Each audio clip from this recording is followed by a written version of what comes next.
Let's continue with inverse functions. A function in its inverse will always mirror the identity function, which is the line y equals x.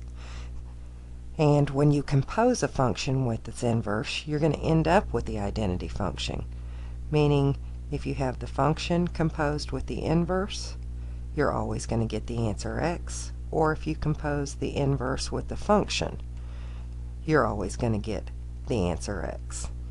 Let's look at the examples we've already solved.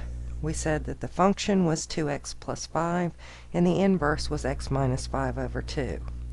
Let's graph these two functions on our graphing calculator.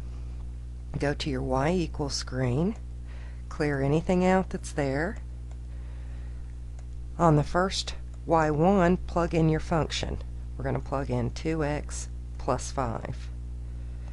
On y2, plug in your inverse, which in this case is going to be x minus 5, all divided by 2, so remember you use the parentheses. And then for y3, we're going to use just the identity function, or x. Now when we graph these, there's your original function and your inverse function, and the line y equals x is always going to be the line that chops the first and the third quadrant into 45-degree angles. So notice if you fold on that diagonal line of y equals x, this piece will lie on top of this piece, and this piece will lie on top of that piece. So you have the function mirroring its inverse with the identity function. Now let's go ahead and compose those two together. If we looked at the function composed with the inverse, the function is on the outside and the inverse is on the inside. So we're going to replace the inverse function with x minus 5 over 2, and we're going to use that as the x in the outside, or the original function. So 2 times our x plus 5, and our x is actually the inverse function of x minus 5 over 2. Notice the 2's will cancel. We'll have x minus 5 plus 5, which will lead us to just x. Now remember, inverse functions are not commutative, so we have to compose both ways. Let's look at the inverse composed with the function, or the inverse on the outside and the function on the inside. Replacing the inside function with the 2x plus 5, that's going to be our x for the inverse function. The inverse function says take our x, subtract 5, put it all over 2. So if we use our function as the x, notice that the 5's will cancel out, leaving us with 2x over 2, or just the identity function of x. Let's go to a little bit harder function. Let's look at a rational function where we said that g of x was equal to 3 over x minus 2, and the inverse of g of x is 3 plus 2x all divided by x. So in y1, we're going to graph the function of 3 divided by the quantity of x minus 2. In y2, we're going to graph the inverse of 3 plus 2x all divided by x. And we're going to leave y3 being our identity function. So when we graph this, we'll see the function, notice the asymptotes, its inverse, and then the mirror line of y equals x. So the function and its inverse will lie on top of each other, with our line of y equals x being the symmetry. Let's go ahead and compose those together. The function composed with the inverse, function on the outside, inverse on the inside. Replace your inverse function with what it's equal to, or 3 plus 2x, all divided by x. Our outside function says take 3, put it over the x minus 2. Our x in this case, 3 plus 2x, all divided by x. Notice we have a complex fraction here, so let's clear the complex fraction by multiplying by the least common denominator over the denominator.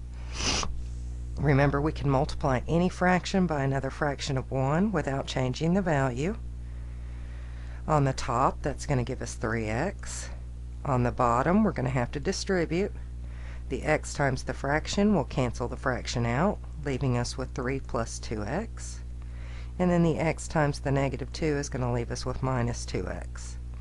So on the bottom, the 2x's will cancel each other out, leaving us with 3x divided by 3, or just the identity function of x. Backwards, where the inverse function is going to be composed with the function, the inverse is on the outside, the actual function is on the inside. Replacing the inside function, or 3 over x minus 2, becomes the x for the inverse. So we'll have 3 plus 2 times our x, all divided by x, fill in our x with the 3 over x minus 2. Again, you'll see a complex fraction, so we're going to need to clear that complex fraction by multiplying by the denominator, which making it complex, x minus 2 over x minus 2. X minus 2 times the 3 is going to give us 3x minus 6. X minus 2 times the second term is going to just cancel that out. So we're going to be left with 2 times 3, or a positive 6. And on the bottom, it's going to cancel the fraction out, leaving a 3. Notice your 6's will cancel each other out, leaving us again with 3x over 3, or just x. One last example. Let's look at the rational function 3 minus x over x plus 2 and its inverse. And let's actually graph that. So we're going to go to our y equals. We're going to clear out everything.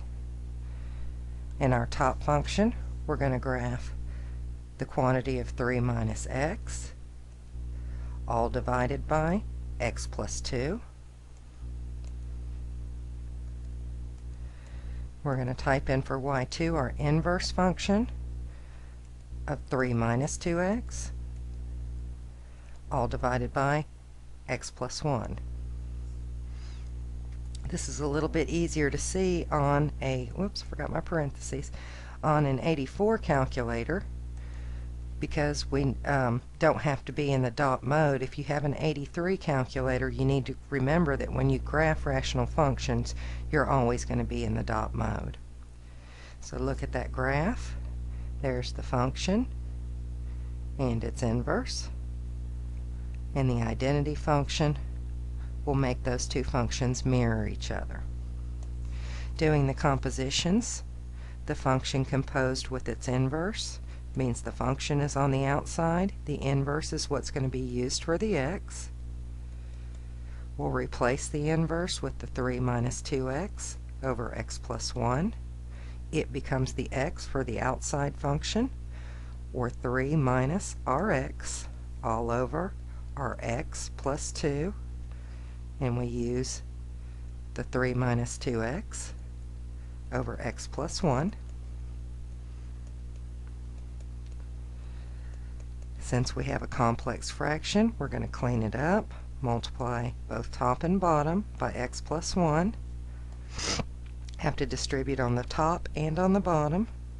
3 times the x plus 1 is going to give us 3x plus 3. The fraction times the x plus 1 will clear the fraction, so we'll have minus the 3 minus 2x.